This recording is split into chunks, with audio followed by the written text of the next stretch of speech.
Hemos terminado nuestro comentario de apología.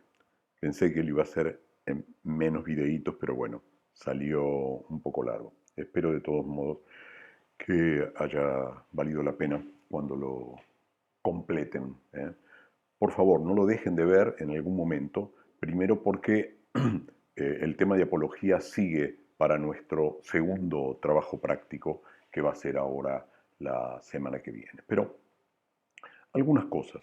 Lo que hemos visto es la versión que da Platón de ese posible discurso, ¿no es cierto? Es una invención platónica, es una especie de registro efectivo que Platón en su juventud o ya pisando su adultez o su madurez pudo hacer. Es muy compleja la cuestión. De hecho, hay otras versiones, como les dije en el texto del contemporáneo de Platón, Genofonte, por ejemplo, que da su versión de este discurso, nos dice que frente a la posibilidad de una contrapena, Sócrates ni siquiera abrió la boca, por ejemplo. Eh, Hay otras personas, pero muy posteriores, ¿no?, que recogen fuentes que dicen que Sócrates ni siquiera se presentó al juicio. Es decir, que lo condenaron en ausencia y que él ni siquiera se defendió, seguramente porque lo consideraba una causa perdida. Bien, eso abre un cierto halo de misterios sobre un montón de cosas que nosotros no vamos a resolver, pero bueno, lo dejo abierto por si alguno de ustedes en el futuro sepa que no hemos cerrado para nada la cuestión y que se puede decir mucho al respecto, ¿no es cierto? Lo principal que yo creo que deben retener aquí es, para el lado de la teoría filosófica, por qué se trata de por qué hay aquí una fundamentación ética del actuar. Porque Sócrates no solo cuenta su decisión, sino que la considera resultado de un problema, de un conflicto. La voz oracular le genera a él una confusión o una perplejidad que él está llamado a resolver. Como yo les decía en uno de los videitos, él podría, digamos, haberse hecho el boludo, mirado para otro lado, ¿no es cierto? Es decir, no sentir el imperativo del Dios, pero lo estoy planteando no porque sea un Dios, sino como llamamiento ético. ¿Qué es lo que hay que hacer? Y cómo fundamento, cómo decido aquello que hay que hacer. Porque ustedes podrían decir desde un punto de vista religioso, Apolo le dijo eso, algo tenés que hacer, chabón. De todos modos, sabemos, las palabras de Apolo siempre son abiertas. Siempre hay posibilidad de otro curso de acción. ¿Por qué? Porque siempre hay necesidad de una interpretación. No son absolutamente claras. Entonces, el que interpreta es Sócrates. El que incluso cree que son las palabras del oráculo y que detrás del oráculo hay un Dios que habla a través de la Pitia es Sócrates. ¿Se comprende? El peso, no hay mayor constancia de que él carga sobre sus hombros el peso de la decisión que presentarse al juicio y decir, se me ha tergiversado, hay una falsa imagen, la falsa imagen es lo que me va a hundir, no tengo ninguna perspectiva con poderme defender en mi hora de charla frente a ustedes, pero aquí estoy. Me hago presente y digo, yo soy este. No el que creen, yo soy este. Entonces, a ver si queda claro, digamos. Voy a robar por un momento un ejemplo de Sartre, que es un autor que no creo que lleguemos a ver en nuestro cursito, pero que está dentro de los filósofos posibles dentro de este curso, ¿no? Que roba un ejemplo bíblico, ¿no? Génesis 22, la escena del sacrificio de Isaac. Jehová le dice a Abraham, loco, agarra a tu único hijo, andate para el monte Moriah, yo te voy a decir, no, perdón, andate a la región de Moriah, al monte que yo te voy a decir, y lo tenés que sacrificar. Allá se va Abraham, prepara el sacrificio. Sabemos que cuando está a punto de clavar el cuchillo en Isaac, el ángel de Dios le dice, no le pongas la mano encima, y Abraham levanta los ojos y ve a un carnero enredado en unas zarzas y lo utiliza para el sacrificio. ¿Quién decide que es Dios el que habló? ¿Quién decide que es Dios que lo está poniendo a prueba? ¿No? Abraham.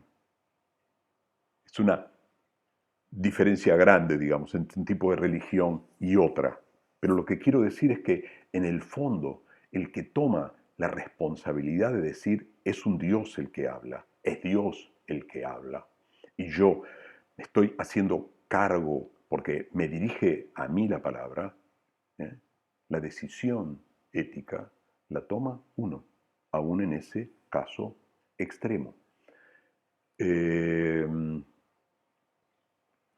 Bien, algunas misceláneas posteriores.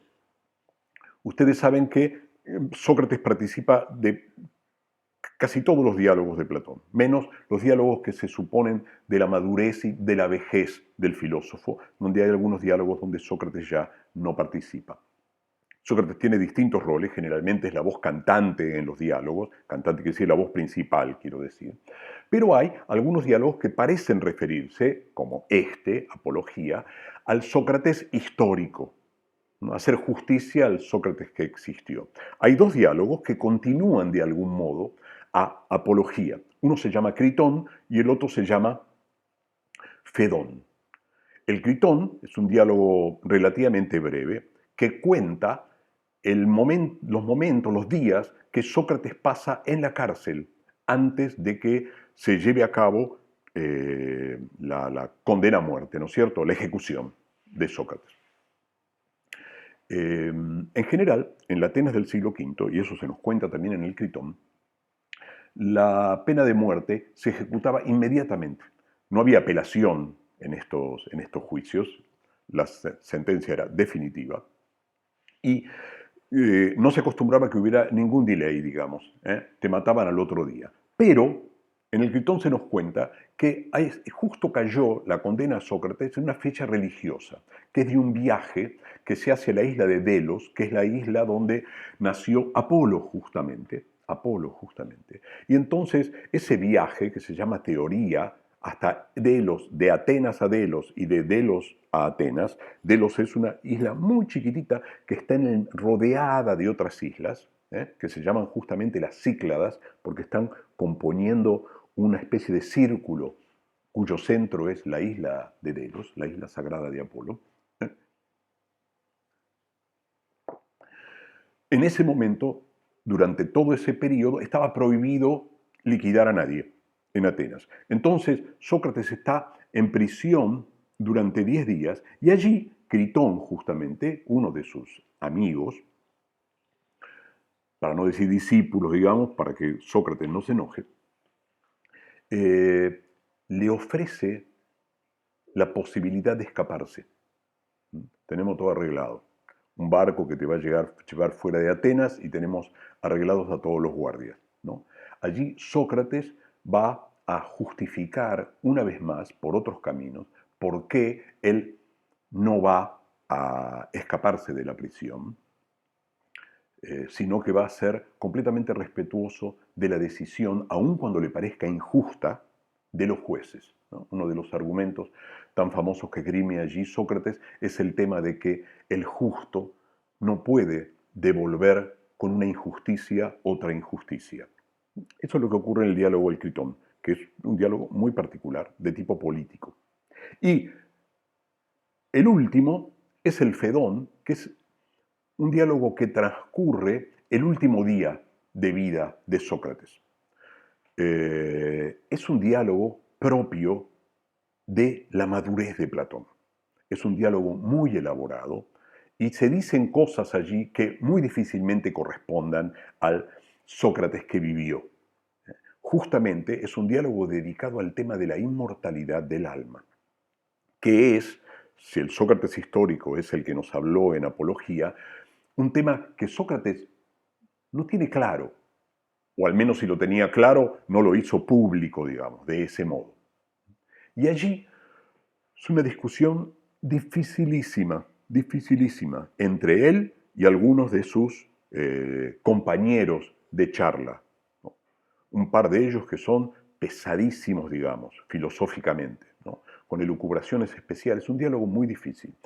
Pero es el día en que todos van llorando a saludar por última vez al maestro que va a palmar. Y Sócrates está lo más tranquilo. Pero allí sí, a diferencia de en Apología, él plantea la muerte como un claro pasaje a lo que diríamos nosotros en joda, mejor vida, ¿no? A una sabiduría especial que la vida de todos los días no le puede brindar, a otro salto, digamos, a una especie sí de sabiduría especial, como acabo de decir, para no, ¿cómo se llama?, complicar demasiado la cosa, ¿no? Y bueno, charlan un montón, es un diálogo largo. Y hacia el final del día llega el carcelero y le ofrece la famosa eh, copa o el famoso té, la famosa infusión de cicuta, que es un veneno que lo va a matar. ¿Mm?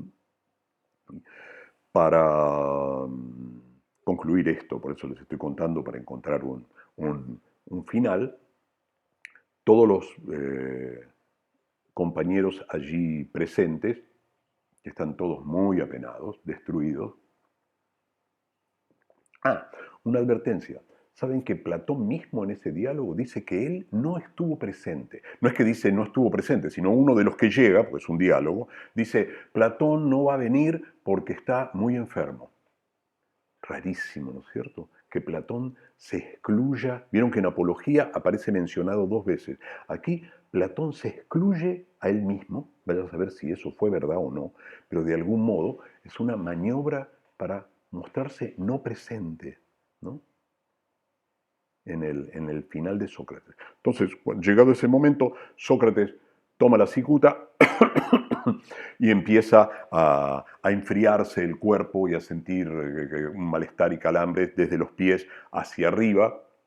Es un efecto de quiebre del sistema nervioso el que produce este veneno, y cuando ya siente la sensación del veneno por la panza o por el pecho, se recuesta, se despide por última vez de los compañeros y se tapa con una manta. Y en ese momento se vuelve a destapar, y es cuando le dice a Critón, le dice, acordate Critón, que le debemos un gallo a Asclepio, pagáselo.